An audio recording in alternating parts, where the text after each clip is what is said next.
Graça e paz, amém? Louvado seja Deus. Ontem estivemos na casa da irmã Ana com o Ministério de Casais, foi uma bênção, né? Tivemos 10 casais, foi maravilhoso. Dos 10 casais, 3 casais não são da igreja, e ainda tínhamos aí mais aí alguns irmãos, né? Alguns maridos, né? De irmãs das irmãs da nossa igreja que não são crentes, estavam lá também, né?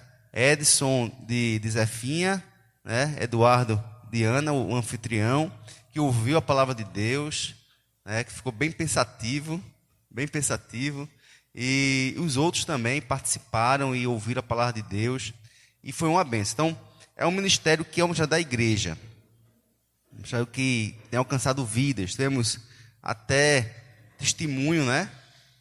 No qual o Binha se levantou e deu um testemunho, dizendo que na primeira reunião de casais que teve, foi na casa de Fernanda, ela estava já decidida que ia separar-se. E a partir dali, daquele estudo, daquele momento ali, ela ouviu a voz de Deus e decidiu continuar, e o Senhor então restaurou o seu casamento. Então, louvado seja Deus, irmãos. É um ministério maravilhoso que está alcançando vidas, que estamos pregando o Evangelho, alcançando pessoas que são difíceis de vir para a igreja, mas quando a gente chama para uma reunião de casais, elas participam. Então, que você também possa se engajar, que você também possa participar. A sua presença já é importante.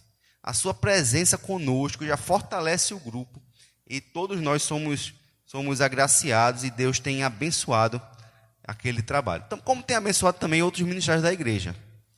O ministério do culto dos lares tem sido um culto maravilhoso. Também tem as manhãs de consagração no sábado de manhã, que tem sido uma bênção também. Os irmãos têm vindo em jejum, têm orado. Então, outros ministérios também que têm alcançado vidas, que têm trabalhado, que têm fortalecido nossa igreja, são fundamentais. Porque eu já comecei falando desses ministérios? Porque igreja nenhuma, irmãos, é feita somente de liderança. Não existe uma igreja só com liderança. A igreja é composta por todos os irmãos, e todos os irmãos são fundamentais. O John Wesley, ele disse o seguinte, uma frase muito famosa dele: dai-me 100 homens que nada temam, senão o pecado, e que nada desejem, senão a Deus, e eu abalarei o mundo. Ele queria uma igreja de 100 pessoas, 100 membros, uma igreja de pessoas totalmente consagradas a Deus, que não temessem nada além do pecado, e que não desejassem nada além de Deus, de agradar ao Senhor. Nós vamos alcançar o mundo. E é verdade, irmãos, é verdade. O apóstolo Paulo também sabia disso. O apóstolo Paulo, no final da sua carta aos Colossenses, então, ele escreve como um momento ali de despedida, e fala de todos os seus colaboradores, aqueles que estavam com ele em todos os momentos, aqueles que estavam com ele nos momentos mais difíceis, no momento de alegria, que eram um alento e que eram um socorro na tribulação. E esse finalzinho da carta de Colossenses, que está terminando hoje, para a glória de Deus, expomos todo o livro de Colossenses, versículo por versículo, né? Teve 2 pregações num versículo só, praticamente, né? Então, foi bem longo, mas hoje nós chegamos ao fim, lá em Colossenses 4, a partir do versículo 7. Vamos ver como foi que Paulo se despediu nessa carta, falando justamente dessas pessoas, dessa sua equipe de colaboração. Colossenses capítulo 4, a partir do versículo 7 ao versículo, até o final, né? O versículo 18, de 7 a 18. Eu estou na Nova Almeida atualizada. Quanto à minha situação, Tíquico, irmão amado, fiel ministro e conservo no Senhor, lhes dará todas as informações. Eu o estou enviando para o expresso propósito de lhes dar conhecimento da nossa situação e de alentar o coração de vocês. Com ele estou enviando Onésimo, o fiel e amado irmão, que é da igreja de vocês. Eles contarão a vocês tudo o que está acontecendo aqui. Aristarco, que está preso comigo, manda saudações. E também Marcos, primo de Barnabé. A respeito dele, vocês já receberam instruções. Se ele for até aí, recebam-no bem. Também Jesus, conhecido por Justo, manda saudações. Estes são os únicos da circuncisão que cooperam pessoalmente comigo pelo reino de Deus. Eles têm sido o meu consolo. Epáfras, que é da igreja de vocês, manda saudações. Ele é um servo de Cristo Jesus, que está sempre lutando por vocês em oração, para que vocês se conservem maduros e plenamente convictos em toda a vontade de Deus. Eu posso testemunhar a respeito de Epáfras, de que muito se empenha por vocês, pelos de Laodiceia e pelos de Hierápolis. Lucas, o médico amado, e também Demas, mandam saudações. Saúdem os irmãos de Laodiceia, bem como Ninfa, e a igreja que se reúne na casa dela. E depois que esta carta tiver sido lida entre vocês, façam com que seja lida também na igreja dos Laodicenses. E vocês leiam também a carta que vier de Laodiceia. E digam a Arquipo, atente para o ministério que você recebeu no Senhor, cumprindo bem a sua tarefa. A saudação é de próprio punho, Paulo. Lembrem-se das minhas algemas. A graça esteja com vocês. Vamos orar mais uma vez? Senhor Deus Todo-Poderoso, Pai, em nome de Jesus, eu te peço, Senhor, que a tua palavra, Senhor Deus, possa achar crentes verdadeiros, corações que estão dispostos a aprender mais da tua palavra, para que suas vidas possam ser transformadas, ó Deus. Pai, precisamos muito da ação do teu Espírito Santo, que o Senhor opere em nossos corações, em nome de Jesus. Amém. Irmãos, Paulo estava preso, como vocês sabem, mas ele não estava só. Tinha pessoas que se prendiam de propósito, justamente para estar com Paulo. Olha, Paulo está preso, eu quero estar preso também com Paulo, né? E aconteceu, por exemplo, com aqui o irmão, a gente vai chegar nele agora, ele estava preso também. Pessoas que estavam dispostas a servir a Deus com o que tinha, não abandonavam Paulo de jeito nenhum. Como é bom ter gente ao nosso redor. Tem gente que passa por dificuldades, vai para longe da igreja. Quando é nas dificuldades, nós temos que estar na igreja. E na igreja a gente vai ter o suporte, pessoas conosco que vão nos ajudar a vencer. Paulo estava preso e tinha pessoas fiéis com ele. Eu quero então separar aqui em grupos de crentes, que a gente vê claramente características desses crentes, que são características para a igreja de Cristo, fundamentais para nós. E eu quero que você pare e pense e avalie sua vida, de acordo com cada irmão desse, com essas características. Se você tem essas características, porque são características vitais para qualquer crente. Veja, então o tema vai ser o seguinte: tipos de crentes que toda a igreja precisa. Primeira coisa, irmãos, nós precisamos de crentes fiéis, dignos de confiança. Gente que a gente possa colocar ouro em pó na mão dele e saber que não vai faltar, não vai sumir nada. Gente de toda confiança, gente que a gente pode fechar os olhos, eu posso deixar a chave da igreja, né? Eu posso dizer assim, vai, toma conta, e a pessoa vai e faz. Gente que você não precisa ter dúvida. Gente que você possa botar a mão no fogo, porque sabe que são pessoas dedicadas, servas de Deus e que têm um compromisso verdadeiro. Veja aqui o exemplo. Tíquico. Quanto à minha situação, Tíquico, ele tem algumas características, esse homem. É um irmão amado, é alguém que é amável, é alguém que é fácil de amar. Não tem gente que é fácil de amar, né? Tem gente que a gente tem que amar, mas amar a pulso, porque é difícil. Pessoas difíceis, que Deus coloca também para a gente amar. Mas tem gente que é fácil. Tem gente que tem um trato maravilhoso, que é alegre, que é carinhoso. Pessoas que têm um coração aberto, que amam também. São pessoas fáceis de ser amadas. Pessoas que não são complexas. São fáceis. Ele era um fiel ministro. Aí eu fiquei na dúvida, fiel ministro, é que ele era pastor? Não, irmãos, ministro aqui, a palavra para ministro é diáconos. Ele era um diácono.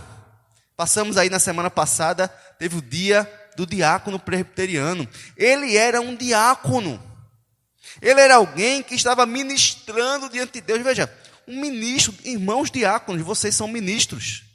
E aqui, Tíquico era então esse diácono. Ele é chamado também de conservo no Senhor. A palavra conservo no Senhor era o doulos, o servo doulos, que era aquele servo que se considerava na posição mais abaixo da escala. O próprio Jesus se considerou como doulos. O próprio Paulo se chamava de servo doulos. Ele é um conservo de Paulo. Era um doulos, igual a Paulo. Era aquele que era um escravo lava-pé. E nas casas, como as estradas eram muito empoeiradas, as casas dos ricos tinham então um local de lavar os pés na entrada da casa. E tinha um escravo ali separado só para isso. Então, Paulo disse, eu sou um doulos de Jesus. Tíquico é esse diácono, esse ministro, é esse doulos comigo. Veja a característica de Tíquico. Eu o estou enviando com um expresso propósito. Tem um propósito muito claro, pelo qual ele estava sendo enviado por Paulo a Colossos. Era de lhes dar conhecimento da nossa situação e de alentar o coração de vocês. Veja, um pastor, ele é aquele que vai passar a mensagem que vem de Deus de forma clara, de forma pura, de forma que ele não macula, que ele não tem interesses próprios. Ele simplesmente é um carteiro que que pega a carta do Pai e envia para a igreja. Aqui, então, ele literalmente estava sendo o carteiro. Ele estava pegando a carta, veja que coisa, irmãos. Ele estava pegando essa carta, a carta à igreja de Colossos. Uma carta inspirada. Uma carta que viria a fazer parte do cânon.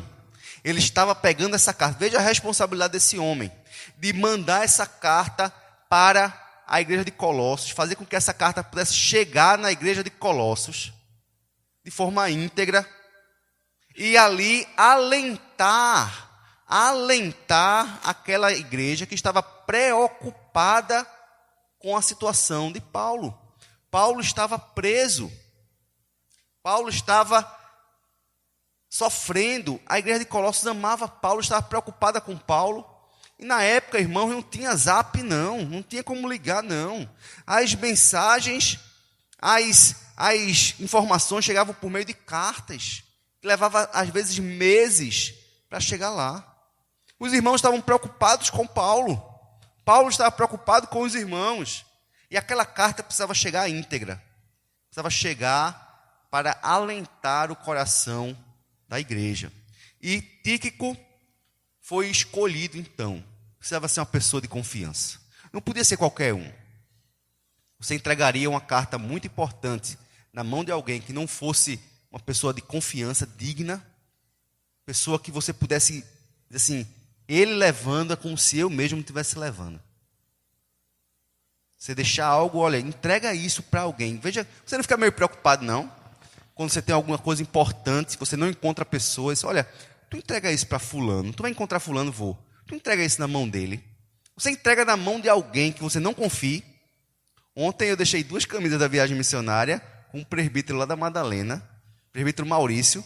E aí, Maurício, eu estou precisando entregar isso aqui para Deilza e para Norberta. Você entrega? Se entrego. Entreguei com a maior confiança do mundo. Por quê? Porque eu conheço o Maurício e eu sei que ele vai entregar mesmo. Quem vai entregar é ali, não é, Edson? Tem que ser a menor dúvida. Por quê? Porque é alguém de confiança. Irmãos, crentes têm que ser pessoas de confiança. Um crente, ele não pode ser alguém que você tem dúvida. Pessoa que tem uma palavra, que está ali recebendo aquela missão dada, missão cumprida. Esse era Tíquico, mas não só Tíquico. com ele também estava enviando Onésimo, fiel e amado irmão, que é da igreja de vocês. Eles contarão a vocês tudo o que está acontecendo aqui. Eles não vão inventar. Eles vão falar tudo direitinho, o que é que está passando, porque não dá para escrever tudo numa carta. Tem muita coisa. E vocês vão sair com o coração feliz. Vocês ficam com o coração feliz, porque Onésimo vai junto de Tíquico. Onésimo, irmãos, era aquele que era fugitivo, ele era escravo fugitivo de Filemon. Ele é o motivo pelo qual Paulo escreve a carta a Filemon, falando desse agora irmão Onésimo. E pedindo para que Filemon o recebesse de volta, não mais como um escravo, mas como um irmão em Cristo. Então é justamente esse Onésimo, ele era da igreja, agora da igreja de Colossos. Então, primeira coisa, irmãos, uma igreja precisa de pessoas de confiança.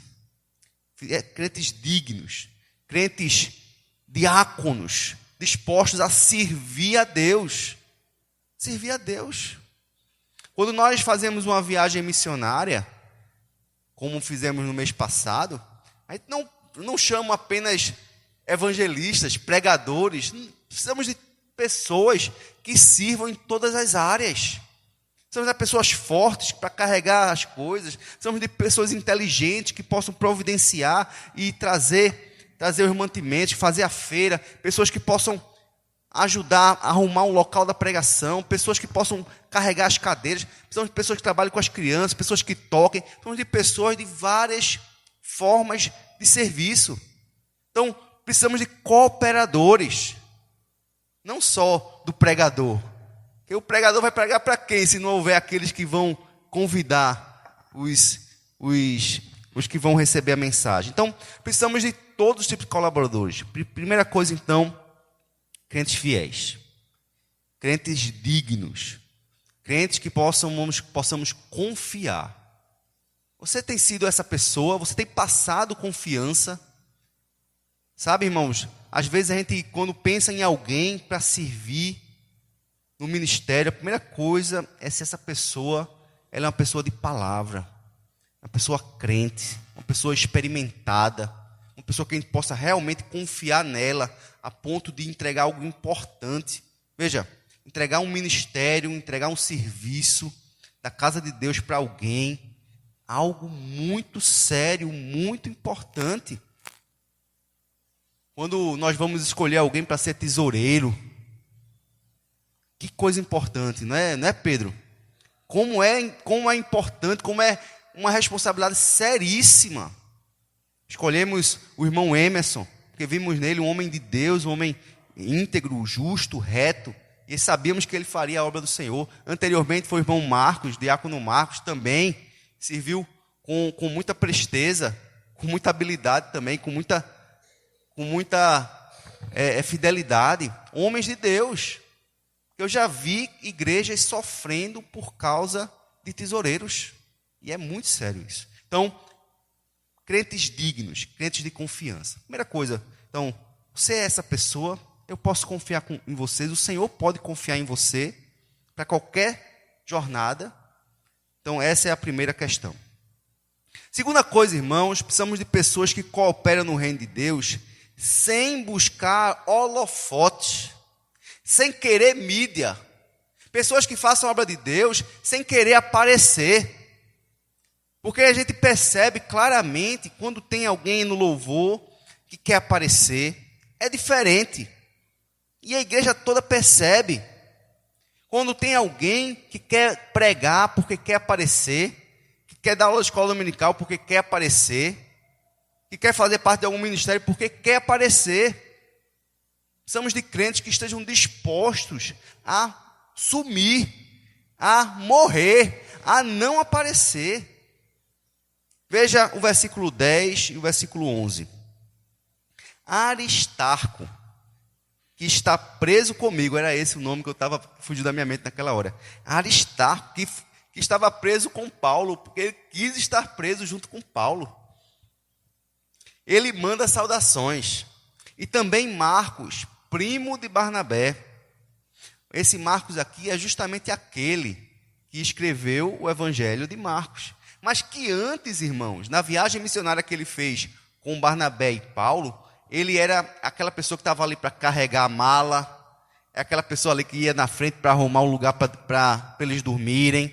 Ele era aquela pessoa ali que estava ali responsável por organizar a viagem missionária e ajudar Paulo e Barnabé na viagem missionária. E ele, no meio do caminho, abandonou os dois. Ele disse, eu não quero mais. Alguma coisa aconteceu que nós não sabemos o que foi. Ele, no meio do caminho, ele abandonou e voltou para casa.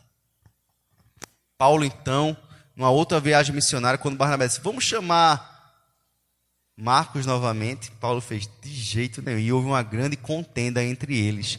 E foi ali que eles se dividiram. Paulo foi com Silvano e Barnabé, então, foi com Marcos. Mas mais na frente, lá na carta de Timóteo, 1 Timóteo, finalzinho, eles, no finalzinho da carta, chamem para mim Marcos, porque ele para mim é de grande valia. De grande valia. Então, Paulo reconhecia o valor de Marcos. E aqui ele fala também, então, de Marcos. Ele fala de Marcos e diz, minhas saudações, e também Marcos, primo de Barnabé. A respeito dele, vocês já receberam instruções, e se ele for aí, recebam-no bem. Também Jesus, conhecido por justo, manda saudações. Estes são os únicos da circuncisão, ou seja, que eram judeus, que cooperam pessoalmente comigo pelo reino de Deus. Eles eram os únicos judeus que se converteram, que não tiveram essa questão de ficar entre judeus apenas, não, eles entenderam que o ministério deles também era entre os gentios, que o ministério de Paulo era entre os gentios, e que dedicaram suas vidas a cooperar com Paulo. Eles eram os coadjuvantes, irmãos, mas que estavam sofrendo tudo que Paulo sofria. Veja, Aristarco, mesmo não sendo mencionado explicitamente ao longo do livro de Atos, ou nas cartas paulinas, os historiadores creem que Aristarco passou a fazer parte da comitiva do apóstolo Paulo, o acompanhando em grande parte das cidades visitadas na sua terceira viagem missionária. Seu ministério foi marcado pelo evangelismo e apoio ao trabalho missionário. Ele também é mencionado em Atos 27:2, onde ele viaja com Paulo de Cesareia a Roma, quando Paulo estava sendo levado como prisioneiro para ser julgado. Ele foi junto. A viagem até Roma foi repleta de adversidades, como tempestades e naufrágio. Ele estava junto do naufrágio. Veja, quem foi preso foi Paulo, ele disse, eu vou junto. Paulo sofreu naufrágio, Aristarco estava junto, boiando lá, num pedaço de madeira no mar. Um dia e uma noite.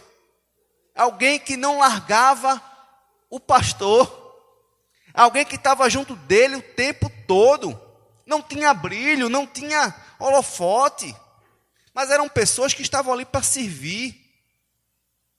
Pastor, eu vou, o que precisar, eu estou aqui para servir. Pessoas que a gente pode contar nesse aspecto, sabe? Que você pode botar para lavar o banheiro, que ele vai lavar com a maior alegria do mundo. Pessoas que não querem aparecer, só querem servir ao Senhor. Onde Deus colocar. Essas pessoas que são fiéis no pouco, a palavra de Deus que elas serão colocadas no muito. Depois esse homem, segundo a tradição da Igreja Católica, tornou-se, segundo a tradição, ele era um dos 70 daqueles que Jesus mandou evangelizar, né? E depois ele tornou-se então pastor também.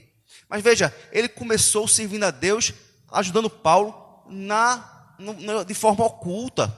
Ele é aquele, como João Batista diria assim, convém que ele cresça, que Jesus cresça e que eu diminua. Somos de crentes assim, irmãos, que não queiram ser estrela, pelo contrário, que não façam questão e que possam sim trabalhar na surdina, fazendo a obra de formiguinha. O Senhor, ele vê esse tipo de serviço. Ele vê, ele contempla, ele se agrada desse tipo de crente. O crente que não quer aparecer. E aqui fala então dele, de Aristarco, fala de Marcos, que depois veio a ser o evangelista Marcos, e também de Jesus justo, que esse aqui é a única vez na Bíblia que se fala dele. Não temos muitas informações dele, mas também foram homens que estavam com Paulo na sua prisão, eram homens judeus, que entenderam claramente a graça de Deus e que cooperavam pessoalmente com Paulo pelo reino de Deus. E outra coisa, são pessoas que eles têm sido o meu consolo. Consolo. Como nós, pastores, precisamos de pessoas que nos consolem. Nós não somos máquinas. Somos de pessoas que estejam do nosso lado. Que nos apoiem, que orem conosco, por nós. Pessoas que estejam do nosso lado, que possamos abrir o coração. Saber que não seremos julgados pelo irmão, mas pelo contrário, que ele vai nos acolher, vai nos consolar. Pessoas que estão do nosso lado. Crentes fiéis. Crentes que não querem holofote. Crentes que estão ali para ajudar e consolar o pastor. Terceira coisa, irmãos. Pessoas que sejam intercessoras. Também é outro ministério oculto que ninguém vê. Mas o próprio Senhor Jesus era um intercessor. Pedro, eu orei por vós, porque o diabo queria te peneirar. Jesus era um intercessor, ele ia para orações secretas, ele saía para os lugares isolados para orar.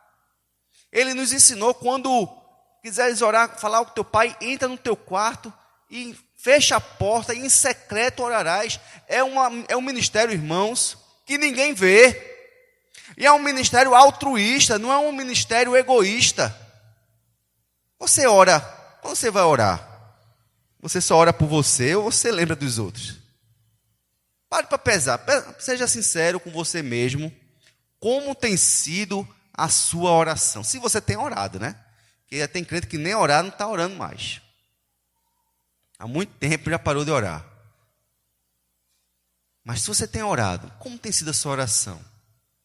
Você tem orado pela sua família, por você, pelo seu trabalho, para que você tenha condições de pagar suas contas? Tudo bem. Por saúde, tudo bem. Mas você tem intercedido, você tem orado pelos irmãos que você sabe que estão precisando. Você busca saber de pessoas que estão sofrendo. Epáfras era aquele que estava orando, intercedendo por Colossos, não só por Colossos, mas também por Hierápolis e por Laodiceia. Veja o que Paulo fala, veja o testemunho que Paulo dá sobre Epáfras.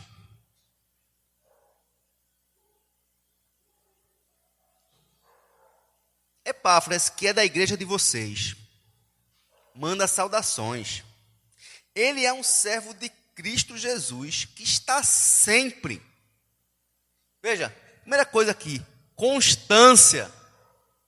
Não é alguém que ora uma vez. Ele está sempre lutando por vocês em oração. Irmãos, não é só uma oraçãozinha. Senhor, abençoa, irmão fulano. Não, está lutando. A expressão aqui no grego, irmãos, é a mesma que fala lá quando Jesus estava no Getsêmani, suando sangue. É a mesma expressão, é aquela oração ardente. Então, é uma oração constante, intencional, com fervor, com clamor. Para com quem? Para que vocês se conservem maduros e plenamente convictos em toda a vontade de Deus. Irmãos, a oração de Epáfras por aquela igreja, para que aquela igreja pudesse crescer e amadurecer, está sempre fazendo a vontade de Deus aqui na terra. Operosa. Oração que essa igreja seja operosa, seja forte, madura, resistente, resiliente. Ele orava constantemente, com intensidade, com um objetivo muito claro. Assim tem que ser nossa oração, irmãos, de intercessão pelos outros. Precisamos colocar nosso joelho no chão e clamar uns pelos outros. Esquecer um pouquinho de nós mesmos. Sabe? Esqueça de você. Você está com problema, eu sei. Ore pelos outros. Ore por aqueles que estão necessitados muito mais do que você. muito mais do que você. Na semana anterior, ficou marcado no nosso coração, o pastor Leonardo veio aqui falando da igreja perseguida, e de como eles estão deslocados, sofrendo, sem comida, sem água, sofrendo, perdendo tudo que tem. Nesse último mês, 200 crentes da Nigéria foram mortos. Irmãos, gente que precisa ser lembradas por nós de forma constante em oração. Ele diz no versículo 13: posso testemunhar a respeito de Epáfras, de que muito se empenha por vocês, pelos de Laodiceia, pelos de Herápolis. Veja, ele estava orando pela igreja dele, mas não só pela igreja dele, mas pelas outras igrejas também. Porque ele entendia que a igreja era o corpo de Cristo. Precisamos orar por aqueles que estão longe, que não são propriamente da nossa igreja. Pessoas que têm sofrido e têm realmente recebido a cruz por ser cristão. Precisamos de intercessores, irmãos. Precisamos de intercessores. Intercessores são a mola propulsora da igreja. É um ministério oculto, que ninguém enxerga. Também está longe dos holofotes. Mas é necessário fidelidade. É necessário também que sejam pessoas que não queiram aparecer, porque é em secreto, é no oculto. Mas é o ministério fundamental que Deus, se Deus lhe der esse ministério, exerça-o. Se Deus não lhe der esse ministério, busque esse ministério para a sua vida. A Bíblia diz que nós temos que buscar os melhores dons. Clame a Deus pelo dom de intercessão, pelo dom de orar pelos outros, de clamar ao Senhor, de gastar tempo diante de Deus em clamor pelos outros. Você vai ver a obra de Deus acelerando por meio do clamor, porque a oração dos justos pode muito em seus efeitos. Esquecemos disso. Pastor Sivaldo, eu estava estudando a pregação dele, foi professor nosso no seminário, ainda é capelão do Seminário Presbiteriano do Norte. Pastor Sivaldo diz assim: nós temos esquecidos como crentes de orar. Lutamos politicamente, postamos, repostamos, encaminhamos mensagem, levantamos bandeiras, mas esquecemos que a nossa luta é de joelho. Esquecemos que nossa luta é clamando. Sabe por que nós esquecemos disso? Nós não intercedemos mais pelo nosso país, pela desgraça que tem ocorrido no nosso país. Sabe por quê? Porque a gente não acredita mais que Deus possa atuar. Perdemos a fé de que Deus pode agir. Ah, pastor, é porque é assim mesmo. Olha, é de mal a pior agora. Tem jeito não. Irmãos, ele dizendo na sua pregação: irmãos, precisamos voltar a crer em Deus. Precisamos voltar a crer que Deus pode agir, mover a história, operando em nosso favor, operando em favor do nosso país. Precisamos interceder, irmãos. Esse ministério precisa ser o meu ministério, precisa ser o seu ministério. Precisa fazer esse propósito diante do Senhor, de virar intercessores. Quarta coisa, irmãos, precisamos na igreja de pessoas que servem a Deus com suas profissões e com os seus bens. Temos aqui 3 pessoas que nós vamos ver. Versículo 14, diz assim: Lucas, o médico amado. Lucas, ele era um médico pessoal de Paulo, não só de Paulo, mas de todos da equipe ali, por todas as viagens que Lucas ia. Lucas foi o escritor, irmãos, da carta de Lucas, do Evangelho de Lucas, e também de Atos dos Apóstolos. As viagens missionárias de Paulo, Lucas estava junto, cuidando da saúde de Paulo, porque não era brincadeira, o que ele levou de açoite, que ele passou de frio, de fome, que ele passou de naufrágio, de todo tipo de males. Precisava de um médico do lado dele. Lucas era o médico amado, o médico de Paulo, e de todos da equipe, e também das pessoas carentes, necessitadas, uma pessoa que tinha dedicado sua vida, seu ofício, para servir a Deus. Precisamos, irmãos, de pessoas na igreja que saibam que o seu trabalho não é só para o sustento da sua casa. Não é só para isso. O seu trabalho é uma bênção que Deus te deu, uma graça, um meio que Deus te deu para a proclamação do Evangelho. Se você é um professor, se você é um cuidador, se você é um carpinteiro, se você é um pedreiro, se você é cabeleireira, o que você for, se você é uma mãe de família, uma dona de casa, o que você for, o seu ofício tem que ser para a proclamação do reino de Deus, para a glória do reino de Deus, para alcançar vidas onde você estiver e para servir para o reino, servir para a igreja. A Igreja Batista da Capunga tem um trabalho maravilhoso que chama-se Profissionais de Cristo. Eles fazem esporadicamente, são 2 vezes por ano, um período de cada crente da igreja vai servir a igreja com o seu ofício, com aquilo que ele sabe fazer.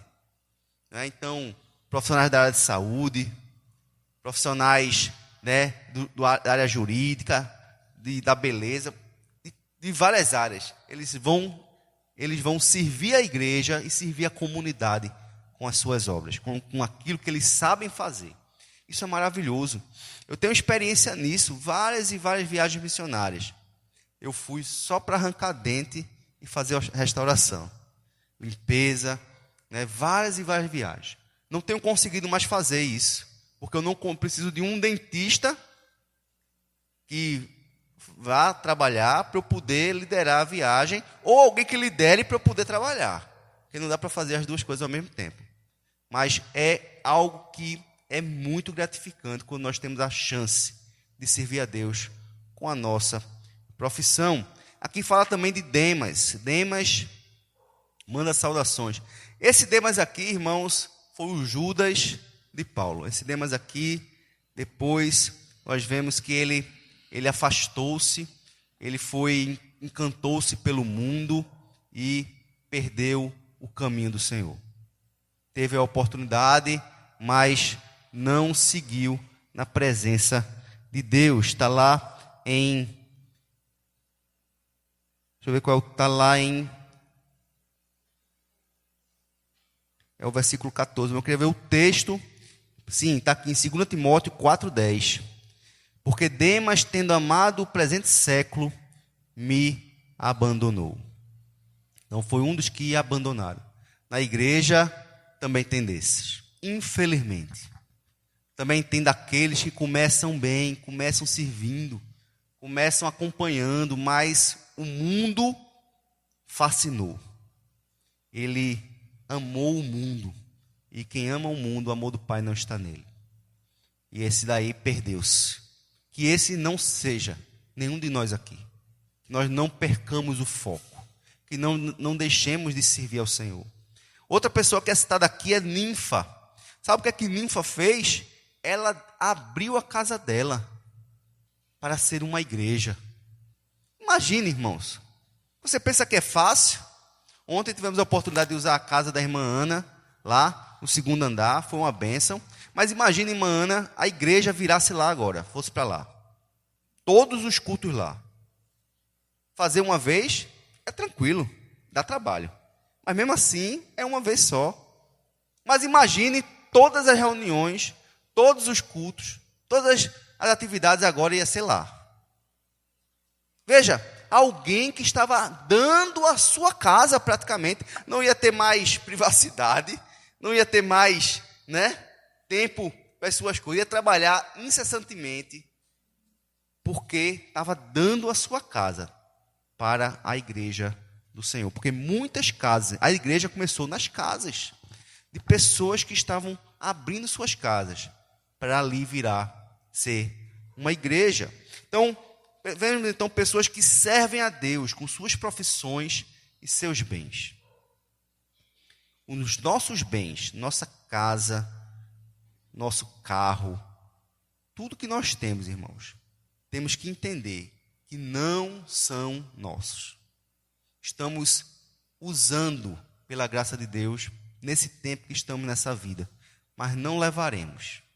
Não são nossos. Foram dados por Deus. Temos que devolver para Deus. Tudo que temos tem que ser do Senhor. E quinto, irmãos, precisamos de pessoas zelosas pelo ministério que Deus lhe deu.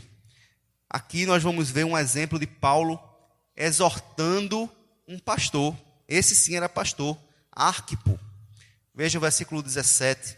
Atente para o ministério que você recebeu no Senhor, cumprindo bem a sua tarefa. Arquipo era um pastor e estava recebendo lá em Colossos essa carta. Estava sendo chamado por Paulo para que ele atentasse para o ministério que ele recebeu e que cumprisse bem a sua tarefa. Aqui a gente aprende, irmãos, que tudo que nós fazemos, se nós recebemos um ministério, se recebemos dons da parte de Deus, nós não podemos enterrar esses dons. Nós temos que atentar, temos que levar muito a sério aquilo que Deus colocou a gente para fazer. Não podemos abandonar, não podemos dizer assim, eu vou passar um tempo, tirar um ano sabático, não, eu vou deixar de servir ao Senhor por esse tempo aqui, porque eu não estou aguentando mais. Sabe por que não está aguentando mais? Porque está servindo no mundo. A gente não pode servir a dois senhores. Ou a gente vai agradar um, ou vai agradar o outro. Nosso corpo não aguenta. Quando você se dedica demais às coisas desse mundo, irmão, desse século, mesmo que sejam coisas lícitas, como estudo, trabalho, quando você coloca a sua vida nisso, alguma coisa vai sofrer. Não sabemos o que estava acontecendo com Arquipo. Mas Paulo está dizendo, olha, atenta para o ministério que você recebeu. Irmãos, o ministério que nós recebemos é um presente de Deus, e é uma dádiva, e é um privilégio. É um privilégio. Nós muitas vezes, irmãos, esquecemos disso. E servimos a Deus de forma relaxada, sem atentar, sem prestar atenção. E a palavra diz, maldito aquele que faz a obra relaxadamente. Daquele que vai para a batalha sem desembanhar a espada. Imagine você numa batalha com a espada na bainha. De forma relaxada. É maldito. Por quê? Porque está negligenciando um privilégio. Irmão, servir a Deus, lavar o banheiro da igreja, irmãos, isso era para a gente, era para ter fila. Porque servir ao Senhor, Deus Todo-Poderoso, ter esse privilégio, porque não é qualquer um que eu vou botar para lavar o banheiro da igreja não, viu? De jeito nenhum. Tem que ser alguém fiel, tem que ser alguém crente, tem que ser alguém digno. É um privilégio. Quando a gente faz parte dos acampamentos, ainda tem os acampamentos da igreja, quando a gente ia montar a equipe para ir para o acampamento, não escolhíamos pessoas que não tinham compromisso, pessoas que em cada parte, de lavar banheiro, lavar prato, mas tinha que ser pessoas crentes que estivessem valorizando aquele serviço. Porque se não valorizar, vai deixar de cumprir o serviço. Por isso que Paulo diz assim, atente para o ministério que você recebeu. Veio de Deus, cumprindo bem a sua tarefa. Não negligencie a sua tarefa. Não deixe que o mundo, as coisas desse mundo, tirem o seu foco. Não deixem que você perca o caminho que Deus te deu. E aí também fica a pergunta também para aqueles que estão sem servir a Deus. Irmãos, se você não está servindo a Deus, é muito esquisito. É muito estranho. Porque serviço não falta. Jesus falou assim, olha, mandem trabalhadores para a seara. Por quê? Porque a seara é pequena, é? Porque a seara é grande. E os trabalhadores são poucos. E tem gente dormindo. Tem gente dormindo. A necessidade é muito grande, irmãos. Quanto mais a gente se coloca à disposição do Senhor, mais serviço chega para fazer. E chega uma hora assim, meu Deus, não sei como é que eu vou fazer isso. Mas sabe por quê? Porque tem outros que estão dormindo, enquanto uns estão servindo. E toda a igreja é assim.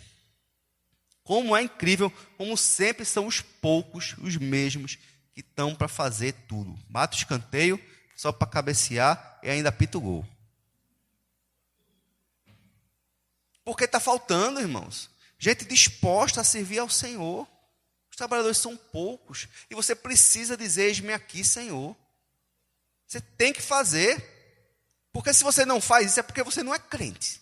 Você não foi chamado, não recebeu dons, não tem a salvação. Aí eu entendo, pode ficar no banco escutando a palavra de Deus aí, não tem problema não, a gente aceita.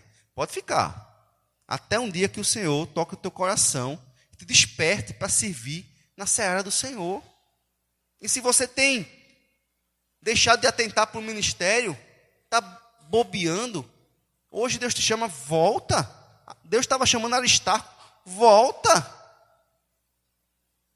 Atenta, ministro do Senhor, atenta. Depois, no finalzinho do texto, irmãos, ele vai dizer, ele vai escrever que ele, versículo 18, né? A saudação é de próprio punho, Paulo. Lembrem-se das minhas algemas, a graça esteja com vocês. Quando ele diz assim, lembrem-se das minhas algemas, lembre-se de tudo aquilo que eu tenho sofrido por amor a Cristo e imitem.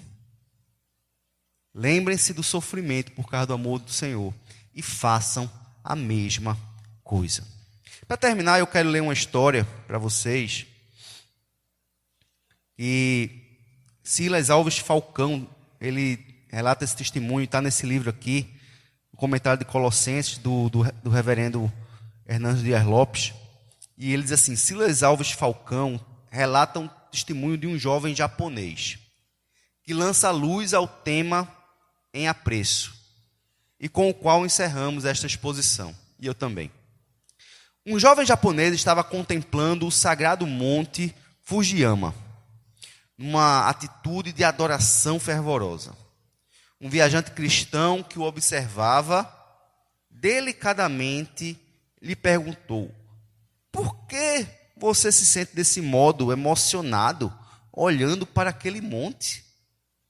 O jovem então lhe explicou que o monte era o símbolo do imperador, a quem amam mais do que a própria vida. Narrou para o cristão a história de alguns soldados na guerra que enfrentaram uma cerca elétrica com vários fios que impedia a aproximação dos japoneses ao inimigo. O general chamou voluntários e foi logo dizendo, esta chamada é a da morte. Cada homem irá sozinho, aproximando-se da cerca às escondidas e cortando um dos fios. A corrente elétrica o matará. A tarefa exige muitos homens. Porém, quando este trabalho mortífero for terminado, o inimigo, o exército inteiro marchará sobre os vossos corpos para vencer o inimigo e assegurar a vitória para o nosso imperador. Concluindo a narrativa com um sorriso, o japonês disse, e cada homem ao alcance da voz do general se oferece para essa tarefa sacrificial. Foi até difícil saber a quem escolher. Tão ansiosos estavam para provar que amavam o seu imperador mais do que a sua própria vida. E ali então aquele japonês voltou para o cristão e diz assim, se vós crentes amasseis o vosso Cristo como nós amamos o nosso imperador, conquistaríeis o mundo inteiro para ele, embora esse empreendimento custasse o preço de morte. E é verdade, irmãos. Precisamos, como disse John Wesley, de pelo menos 100 homens, de 100 crentes, que não temam nada, senão a Deus, e não desejem nada do que servir ao Senhor. E Ele, então, transformaríamos esse mundo. Pessoas que estejam dispostas a cortar o fio e dar a própria vida pela causa do Evangelho. Amém. Vamos baixar nossas cabeças, vamos ter então um tempo de oração. Ore ao Senhor nesse momento, buscando a sua face e conversando de acordo com o que Deus falou com você. Daquilo que Deus tocou no seu coração nessa noite. Responda ao Senhor, converse com Ele nesse momento.